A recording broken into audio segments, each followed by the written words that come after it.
Tuloy. Hamon ng Malacanang. Yan! Ako na. Bumanat na si Atty. Claire.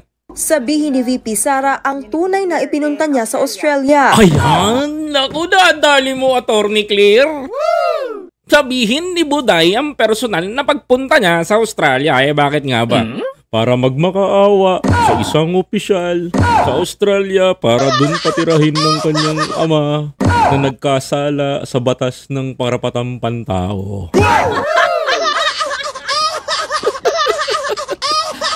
Oh, tapos in denial. Tingnan niyo yung mga taga-suporta ni Duterte. Mapakita ko sa inyo, nakakatawa lang.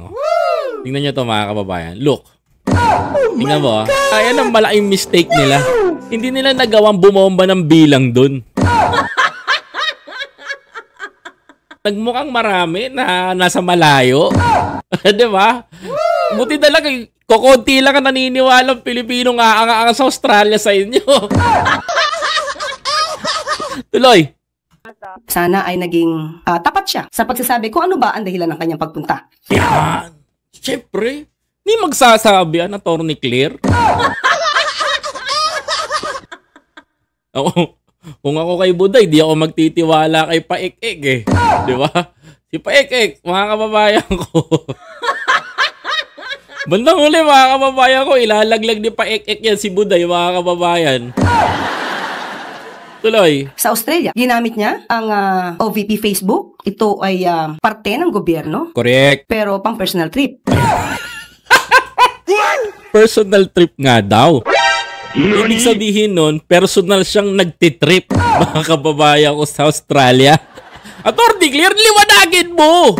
Kasi sabi niya, personal trip ko to. Hindi na sinabing personal travel. No, mga kababayan. So, ibig sabihin, literally, that the Vice President said, personal trip ko to. Personal kong pagtitrip to. Ibig sabihin nun. So, personal siyang nagtitrip dun sa Australia, sa rally, mga kababayan ko. Literally, mga kababayan ko.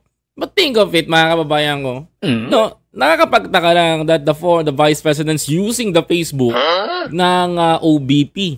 For what reason, mga kababayan ko?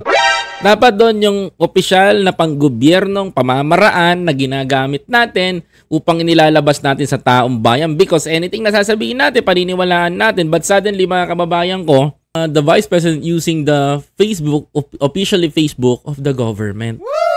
For what reason? Simple lang. Propaganda, mga kababayan ko. Iyan lang yon.